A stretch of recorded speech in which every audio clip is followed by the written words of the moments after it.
Yo tengo el placer, casi es un honor, el de dar la bienvenida a Antonio El Bayón, que es uno de los mejores neurólogos que tenemos en esta tierra. Antonio, bienvenido a casa. Muchas gracias, Manolo. Sacarte de la consulta es prácticamente imposible. Sí. Yo creo que es la primera vez que lo hace. Una entrevista así... Sí, sacarte de la consulta para traerte a la tele. Pocas veces. Bueno, casi que te estás estrenando en Mírame. Sí. Eres el responsable de un centro neurológico que estamos mostrando aquí en Mírame Televisión, que es referencia, por cierto, y que está dirigido a la atención integral de pacientes con patologías cerebrales de carácter crónico y otros procesos neurológicos. Exacto, sí. Concretamente, en tu centro, me gustaría que nos contaras cuáles son las atenciones que se prestan, Antonio. Pues mira, todas las enfermedades neurológicas, tanto cerebrales como medulares y musculares, pues se atienden, yo diría que de una forma diferente, porque la atención que hacemos nosotros es una atención integral, como bien has dicho. ¿En qué consiste esto? Básicamente en intentar ver la existencia enferma del paciente. Por ejemplo, si tú tuvieras un problema de voz y de origen neurológico, en tu trabajo sería muy grave. Y si no fueras locutor o no fueras periodista, en tu trabajo sería más leve. Miramos de una forma integral y completa la afección tuya y cómo se proyecta en tu trabajo. Entonces, en ese sentido, sí que hilamos un poco más fino.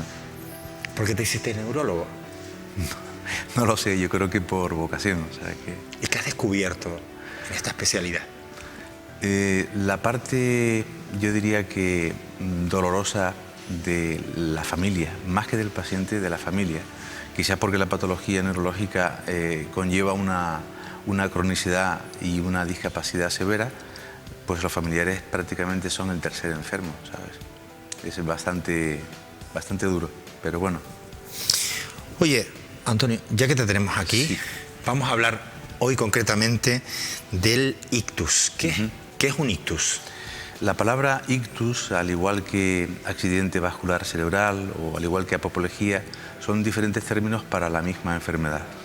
Y consiste en una alteración brusca del flujo sanguíneo cerebral y medular y que se vea, digamos, comprometida. Puede ser causada por un coágulo o por un émbolo y faltaría el flujo sanguíneo a esa parte del cerebro o médula, o bien puede ser porque se rompa una arteria o un sistema venoso adyacente y saldría sangre fuera de ella. En ambos casos daría una serie de síntomas dependiendo de la localización, lógicamente. Doctor, ¿y qué hay que hacer para que no se produzca un ictus? ¿Cómo lo prevenimos? Fíjate, el ictus es un problema gordo de salud pública actualmente. En el 2014, el año pasado, se proyectaron las cifras reales que ocurrieron en España y fueron 130.000 personas. En Canarias aproximadamente unas 4.000. Eso significa, traducido en el día a día, que posiblemente hoy habrán ido 4 personas a urgencias por síntomas compatibles con un ictus. Los factores de riesgo, que es la pregunta que me hacías, los factores de riesgo vascular son los que predisponen a tener ese tipo de eventos tan serios. Es la primera causa de muerte en mujeres y la segunda causa de discapacidad en varones. De entre los factores de riesgo vascular que yo te diría a resaltar, hay algunos que son modificables y otros no. Los que no son modificables, pues nuestra edad, a partir de cierta edad ya corremos más riesgo.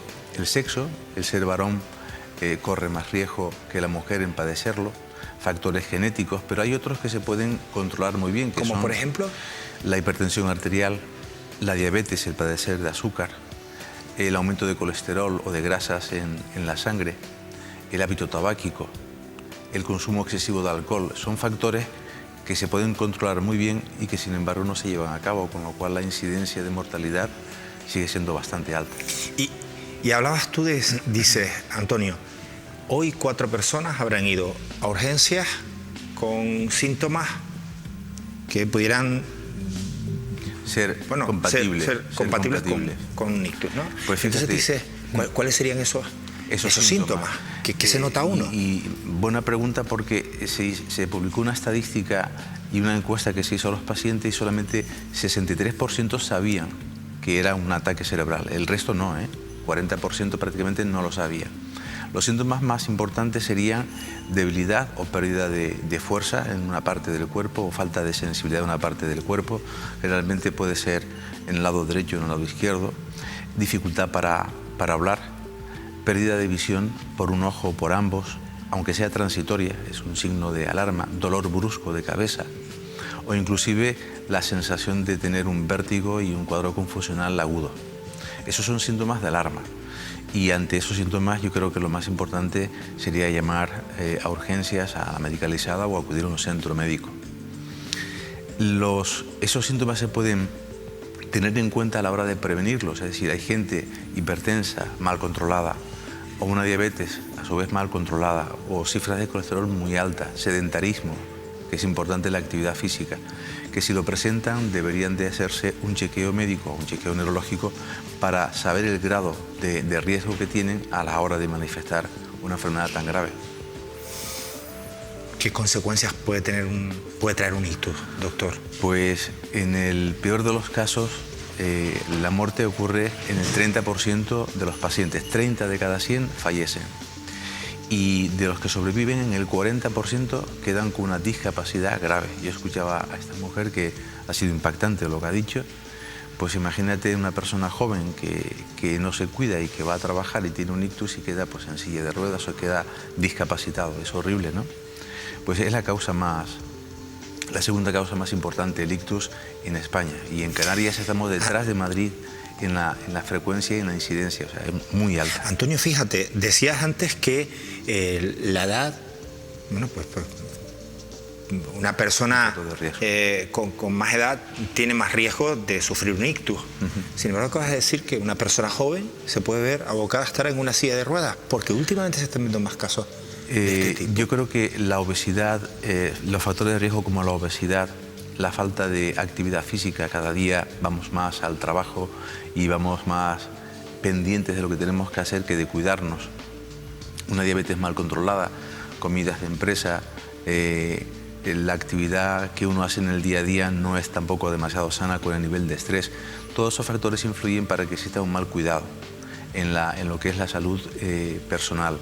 Y sobre todo los factores de riesgo que te comentaba que son bastante importantes. De hecho, se ha estudiado tanto el tema a nivel cardíaco y a nivel cerebral que hay tablas que pueden estipular el riesgo, si es bajo, medio o alto, inclusive en grupos de población. Por eso yo creo que, no sé si habrás oído en la noticia que se dijo por la radio de que en la FDA, que es el órgano como la Agencia Europea del Medicamento, pues allí es de alimentación y de fármacos, pues ha prohibido el uso de grasas trans, que son las que le dan pues el sabor y la consistencia a muchos de los alimentos, donuts, bollería industrial, alimentos ya precocinados. Entonces se ha prohibido y prácticamente ha descendido el 86% de los alimentos que están a la venta con ese tipo de grasas tan serias, ¿no?, tan graves en su uso.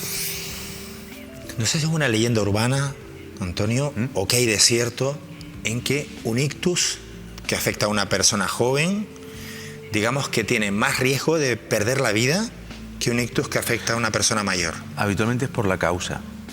En gente joven suele ser de origen cardioembólico, tiene algún problema cardíaco, con arritmias. De hecho, el que una persona se note palpitaciones con cierta frecuencia, pues conviene ser estudiadas, a ver qué es la causa.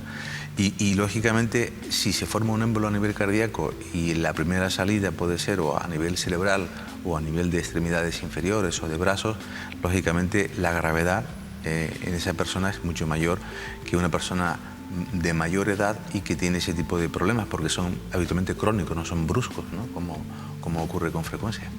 Oye, Antonio, si tuviéramos estos síntomas, esas palpitaciones, esa sensación que dices tú, y lo que yo estoy escuchando ahora al médico que está en Mírame Televisión, al neurólogo Antonio Alayón, me está dando la sensación de que esos síntomas los ha tenido mi marido, mi mujer, los he podido tener yo. Lo recomendable es ponerse en manos de un profesional, ¿verdad? Sí, lógicamente. En la fase aguda yo creo que hay que acudir a un centro médico donde sea atendido por personal especializado en urgencias y que detecte si es o no un ictus o un ataque cerebral. Y en el caso de factores de riesgo que hayan tenido en su momento ese tipo de trastornos, lógicamente salvar la vida sería hacerse un estudio analítico y un estudio con técnicas de ultrasonido, ver cómo están las arterias, que se pueden visualizar, ver cómo se encuentra el flujo sanguíneo a nivel de esas arterias, si está bien, si es de forma adecuada, si es un flujo laminar, que es un flujo fisiológico, o es turbulento y da origen a fenómenos embólicos. O sea que yo creo que la prevención es más importante. ¿En nuestro centro? Digo, no en nuestro, porque yo considero el tuyo como mío. Estás en casa. También, sí. Antonio, ¿esos estudios se hacen? Sí, sin ningún problema. Vamos, de hecho son pruebas incruentas que se pueden repetir si hay dudas, porque no duelen, no molestan y son prácticamente ultrasonidos que permiten visualizar tanto la pared como el flujo sanguíneo a nivel de arterias del cuello, a nivel de arterias intercraneales y conjuntamente con una historia clínica adecuada, con vigilancia de esos factores de riesgo, pues se reduce muchísimo la incidencia de una enfermedad tan grave. Una duda que me ha venido a la cabeza. Imagínate que se producen esas sensaciones, esa especie de mareo, palpitaciones, pérdida de la visión, dificultad en el habla, hay una parte del cuerpo, que el lado derecho, izquierdo, que se me pueda sentir paralizado. Según se tiene esa sensación, ¿se produce el ictus o hay ahí un tiempo en el que...? Puede producirse en ese momento o ser síntomas que son transitorios, es decir, muchas veces el coágulo con nuestro, como avisos, ¿no? Exacto, con nuestro sistema de defensa, digamos, de anticoagulación natural, puede fragmentar ese trombo o ese émbolo y permitir paso de flujo sanguíneo. Entonces hay ocasiones en que me vienen pacientes a la consulta que dicen, no, me pasó que por un ojo pues vi como un telón que se cerraba, una persiana que descendía y desapareció en muy poco tiempo. Y no le da importancia. Eso es como un amago de infarto de miocardio, pero que cursa en el caso del infarto de miocardio con dolor. En este caso no hay dolor y por tanto, como ha desaparecido, no le presta importancia. O bien sensaciones habitualmente hemicorporales en brazo y en pierna, que el paciente nota una falta de sensibilidad, como un cosquilleo, un hormigueo, que se va extendiendo y que luego desaparece a lo mejor en 2, 3 minutos o en media hora. Tampoco le da importancia. Si tuvieran más de 50 años y algún factor de riesgo vascular, yo no lo dudaría de acudir a un profesional. Si esos síntomas persisten en el tiempo, acudir a un centro de urgencias. El motivo, el tiempo, la ventana terapéutica para poder romper ese émbolo es crucial. Entre 3 y 6 horas es el tiempo de que disponemos para poner... Actuar con inmediatez, doctor. Sí, muy rápido. Antonio, qué rico tenerte en casa y qué bueno sacar el conocimiento del Centro Alayón, traérnoslo hasta aquí, hasta la televisión de Tenerife y sobre todo prevenir, que es de lo que se trata. Lo más importante, que hay muchos canarios que fallecen o quedan discapacitados por esto. Y sobre todo, doctor, cuando esto nos pasa no somos conscientes y al final nos convertimos en un problema, desgraciadamente, y le destrozamos la vida. Nos destrozamos la vida, pero se la destrozamos a nuestras familias. A toda la familia, efectivamente. Hablabas del paciente y del familiar del paciente al principio. Antonio, muchísimas gracias. A ti, Manolo. Yo les recomiendo, de verdad, por los que pasamos por allí, por los que conocemos a Antonio, a su equipo, les recomiendo de verdad el Centro Neurológico Antonio Alayón, que como bien decíamos al principio, está dirigido a la atención integral de pacientes con patologías cerebrales de carácter crónico y otros procesos neurológicos.